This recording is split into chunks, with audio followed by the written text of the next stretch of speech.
Vénérable Maître Yakimia Ramet, Mbok, Ikum, Iha, Namba, bonjour.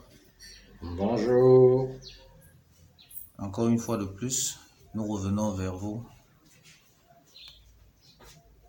pour que vous nous donnez les informations précises sur le grand monarque.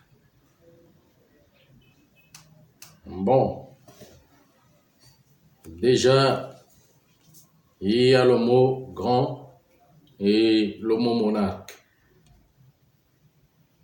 Si le mot grand s'emploie lorsqu'il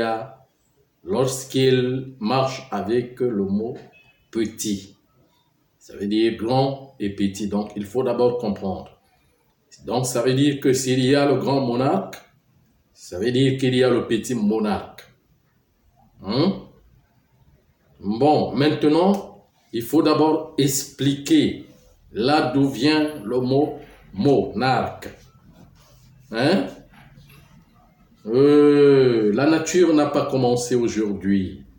Et même la France, la France a pris sa langue, tiré sa langue à partir du latin. Vous voyez un peu, le latin aussi a tiré sa langue à partir de l'Égypte. Alors, il faut comprendre donc, à partir de là, ça s'explique. Le mot monarque parle du mot Amon. Amon vient du mot mon. Mon. Mon maintenant qui parle de la lune. La lune qui a toute la tradition, toute la connaissance. Maintenant, quand on parle de lune, on parle de monnaie. Monnaie qui veut dire roue, ça veut dire que c'est qui circule. Le cercle, c'est qui circule, c'est qui est circulaire. Bon, maintenant, monarque donc parle de l'argent, de la monnaie. Maintenant, quelle est la monnaie? La première monnaie. La première monnaie, elle représente quoi? Avec Dieu. Parce que Dieu aussi a sa monnaie. Et la monnaie de Dieu parle des âmes. C'est pour cela que c'est des âmes d'abord en première position qu'on appelle monnaie. Donc, l'autre appellation des âmes parle de la monade. Monade veut dire âme. D'abord. Maintenant, dans les âmes, il y a la petite et la grande âme. La grande âme et la petite âme. La petite âme qui est la première monnaie de Dieu, qui est la petite monnaie de Dieu. C'est l'âme humaine. La grande âme qui est la grande monnaie de Dieu, c'est l'âme divine. Il faut comprendre cela. Donc ça veut dire que déjà c'est deux phases, c'est double, c'est deux règnes. Donc le grand règne des âmes et le petit règne des âmes. Vous voyez un peu. Alors donc, pour parler donc du grand monarque, il faut d'abord expliquer d'abord tout ça. Parce que si et seulement si vous n'avez pas l'explication de toutes ces choses, de toutes comment je vais dire, de toutes ces choses, toutes ces choses, vous n'allez pas comprendre. Bon, maintenant, quand on parle donc de monnaie, de monade, de monde, parle de l'âme. Monde vient du mot monte, qui veut dire lune croissante. La lune qui monte. Et maintenant, la lune décroît, la lune qui décroît, la lune décroissante, veut dire démon, qu'on appelle démon. Vous voyez un peu ce que ça veut dire. Donc, la lumière, la lune croissante est la lumière qui apparaît. La lumière qui revient, et la lune décroissante est la lumière qui disparaît. Donc, il y a une apparition et une disparition. Donc, quand on parle donc de la création, la première création a apparu.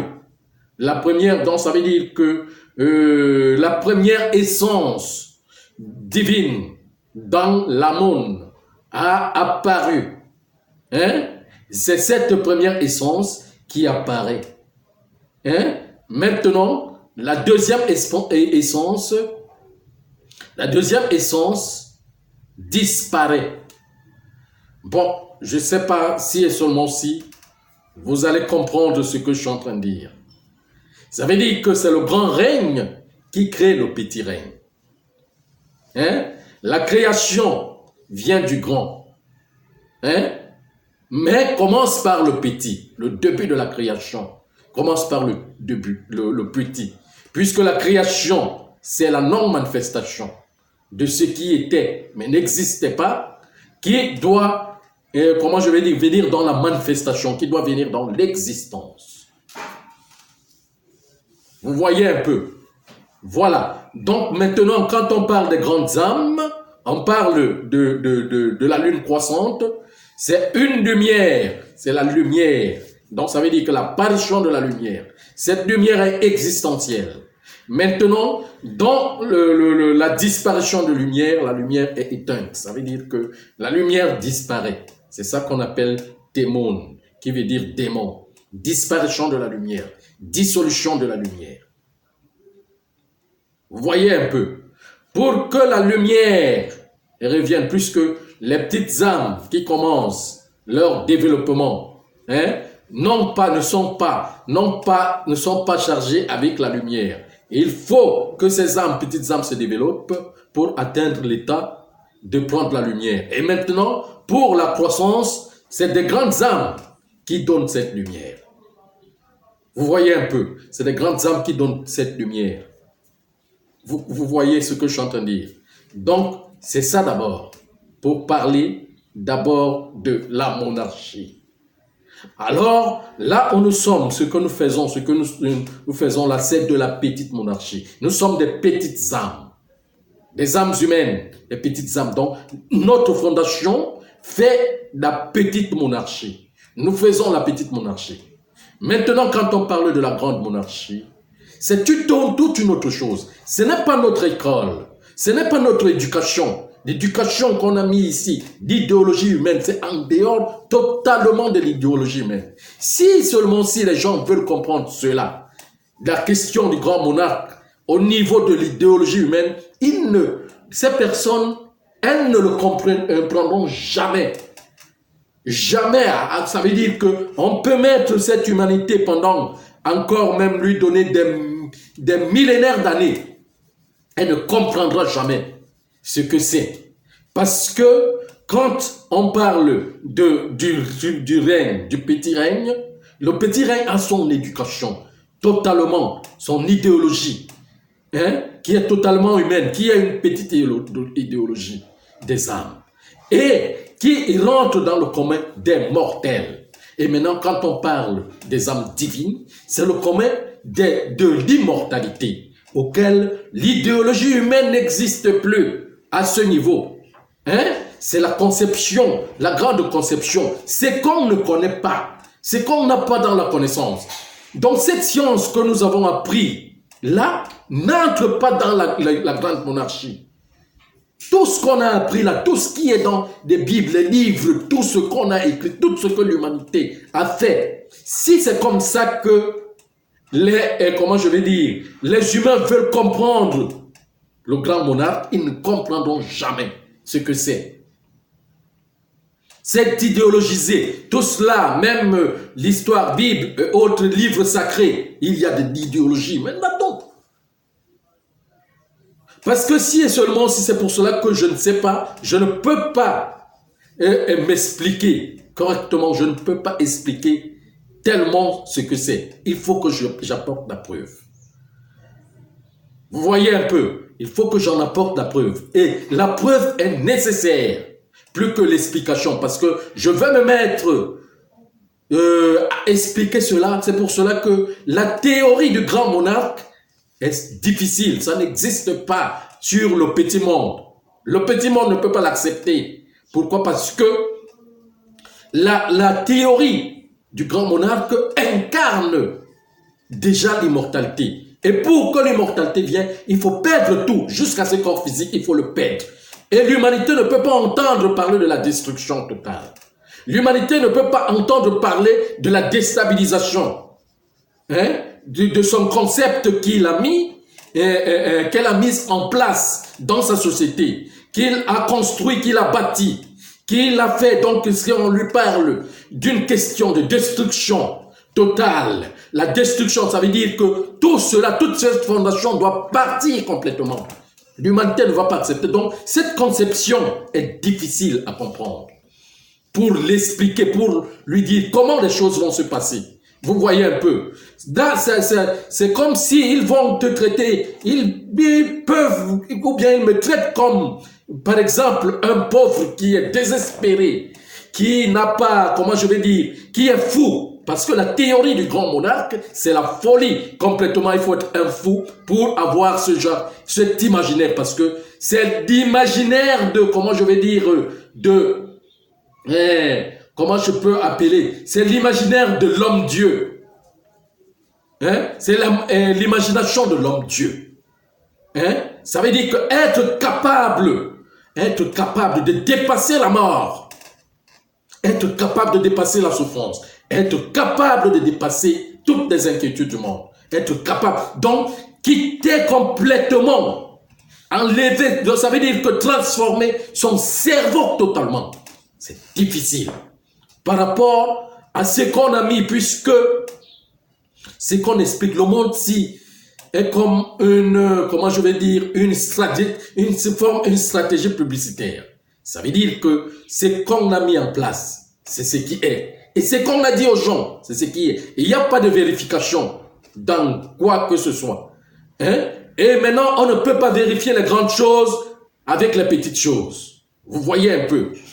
Et maintenant, quand on parle de la monarchie, hein, vous voyez un peu, on parle, parfois j'entends même, parfois certains dire que le grand monarque parle de l'œuvre du diable. Bon, maintenant, quand on parle de la monarchie, de la monnaie, hein, même sur le plan physique, les fabricants, sur le plan physique, comment je vais dire, comment je vais dire, les banques qui fabriquent de l'argent. Tout le monde a besoin d'argent et tout le monde veut de l'argent. Tout le monde utilise l'argent. Vous voyez un peu. Comment pouvez-vous donc vous dire que ce que vous utilisez, ce que vous émettez, est diabolique? Non. C'est l'aspect humain, c'est l'idéologie humaine. C'est la petite idéologie qui est complètement mauvaise. Hein? Qui est complètement mauvaise. Et quand même on parle du diable, ça c'est encore un processus. C'est un processus de châtiment. C'est un processus c'est un processus de, comment je peux expliquer ça? Un processus de prosaïque, un processus de retournement de fait, donc d'application, hein, d'un certain, d'application, de remettre de l'ordre sur certaines choses. Vous voyez un peu, donc je ne l'explique pas comme ça, de cette manière. Donc, pour parler de ça, il faut vraiment comprendre. Puisque l'entrée du grand monarque parle de la destruction totale. La destruction totale. Il faut déjà que l'humanité connaisse le temps. Qu'est-ce que c'est que le temps? Et quand le temps arrive, attendez, mais quand vous voyez comment la planète voyage, hein? La planète marche avec son temps. Vous voyez directement en rapport avec le soleil et la lune. Le temps ne passe pas. Quand 6 heures arrivent, on voit le soleil par là où le soleil, la planète ne rate pas son voyage. Il n'y a pas de retardement sur son principe. On appelle ça la grande réglementation. Et cette grande réglementation qu'on appelle la loyauté, ça incarne donc l'effet du grand monarque auquel le temps est compté. Et ce temps qui est compté ne peut pas être violé. Vous voyez un peu, ne peut pas être violé par rapport à, comme on laisse la petite monarchie qui représente des enfants, on peut leur donner des expériences et leur laisser du temps. Vous voyez? Voilà, oui. Vénérable Maître, mais pourquoi, quand on parle du grand monarque, on fait toujours allusion à la France?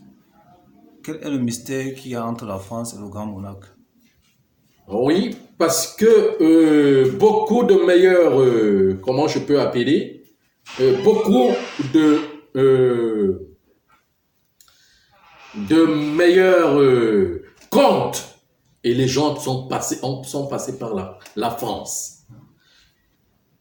En Europe, les meilleurs contes sont passés, les gens sont passés par... et la France ne devrait même pas comment je vais dire, ne devrait même pas chercher à aller regarder dans le judaïsme. Vous voyez un peu, parce que quand on parle du règne de la Gauloise, du règne de la Gauloise, tu vois un peu, c'est le règne de Cendrillon. Et dans les Cendrillon, il y a des contes d'Orphée qui parlent de tout ça. Et puis, la langue française, les anciens qui ont reformulé, ça veut dire qui ont reproduit la langue latine dans le français, ont jumelé beaucoup de mots. Jumelé les mots latin et le sanskrit, le latin et et l'hébreu, le latin et l'arabe, donc ça a été beaucoup jumelé, de façon que quand vous entrez même dans la langue française, la langue française est beaucoup plus riche. C'est pour cela qu'on dit la France a une position idéale dans le monde sur un système. Vous voyez un peu, si et seulement si vous voyez toutes les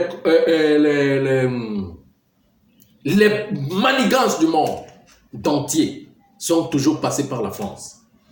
Et la France a un potentiel de révéler une grande lumière dans le monde. Mais seulement, vous voyez, avec le fait de l'impérialisme et autres, vous voyez, il y a beaucoup de choses là-dedans. Donc, en français, vous pouvez prendre des mots français ou les mots latins, que ce soit espagnol ou autre, les expliquer rapidement avec la langue des anciens et comprendre ce que c'est, puisque la langue, c'est quoi? La langue, c'est raccorder les mots qui marchent avec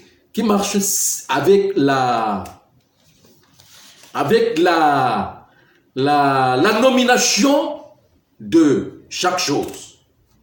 Voilà, avec les vertus de la chose. Vous voyez, vous prenez un mot qui marche avec les vertus de la chose. Prenons par exemple le mot miséricorde. Ou bien le mot amour. Il y a le mot âme qui veut dire présence d'être. Ou des Hébreux. Or qui veut dire feu, qui veut dire lumière. Maintenant, s'il faut revenir dans la Genèse pour l'expliquer, qu'est-ce que c'est que l'amour? On va écrire tout un livre pour le décortiquer, pour le définir. Vous voyez un peu ce que je suis en train de dire. Donc, il y a l'étude là-dedans. Pour donc comprendre la profondeur de la science, il faut même entrer dans la langue pour comprendre le mystère de la langue. Parce que c'est là où se trouve toute la connaissance des anciens. Parce que ça n'a pas été donné pour rien. Ça n'a pas été mis là pour rien. Il y a des vertus là-dedans qu'il faut qu'on explique. Et en les expliquant, c'est d'ailleurs l'école qu'on est venu faire. Vous voyez, découvrir, déchiffrer les mots qui sont dans les langues. Oui. Vénérable Maître, plus précisément, le grand monarque, il est où? Pouvez-vous nous donner la position exacte du grand monarque? Bon, par rapport à l'explication que je vous ai donnée, d'abord, il faut comprendre à ce niveau, par rapport à l'explication que je vous ai donnée, par rapport à la grande monarchie des âmes, à la petite monarchie des âmes. Donc, c'est un ensemble, c'est une collectivité du monde. Bon, je peux reformuler ma question, Vénérable Maître? Oui, oui. Oui, plus précisément, le siège du grand monarque. Le siège du grand monarque. Le siège du grand monarque, c'est au centre de l'univers. Le siège du grand monarque, c'est au centre de l'univers. Maintenant, pour reproduire les règles qui doivent faire cette transfiguration, parce que pour que le petit monarque, le grand monarque entre dans le petit monarque, il faut que le petit monarque, la petite monarchie, le monde, le petit monde fasse une transfiguration. Mais la transfiguration doit se passer au centre de son monde. Au centre de son monde, qui est le pilier. C'est pour cela qu'on attribue le centre du monde à ce qu'on appelle l'Égypte. Mais le mot Égypte même, qui vient du mot Nsa Ipito, explique encore beaucoup de choses. Le plomb, qui veut dire la liqueur séminale et autres. Bon, là, il faut encore l'expliquer à des niveaux, puisque chaque chose a des niveaux d'explication. La limite qu'on veut faire aux gens, la limite qu'on veut poser aux gens, c'est de les bloquer, de les amener. Ça veut dire que les gens ne sont pas ouverts aux explications des choses. Vous voyez, dans le siège du grand monarque, c'est le centre de l'univers. Donc c'est à partir du centre de l'univers qu'on reconstruit le vide. On reconstruit dans le vide. Et dans le vide, on doit perdre. Le grand vide qui n'est que plein d'essence, qu'on appelle l'air, doit faire voler, envoler, doit reprendre toutes choses. Hein? L'enlever et rester maintenant reformer le vide. Et c'est assez, avec ce vide, il faut créer ce qu'on appelle la fondation. La fondation qu'on appelle la pierre. La pierre, donc ça veut dire que une maison solide. Hein? Une maison solide. La maison solide, donc, il faut le recréer. On appelle ça l'auto-force. Chacun doit s'auto-réaliser. Mais dans quelle forme? Dans la forme de la collectivité totale, qu'on appelle le rassemblement. Vous voyez un peu? Donc c'est ça. Merci, Vénérable Maître. Ok.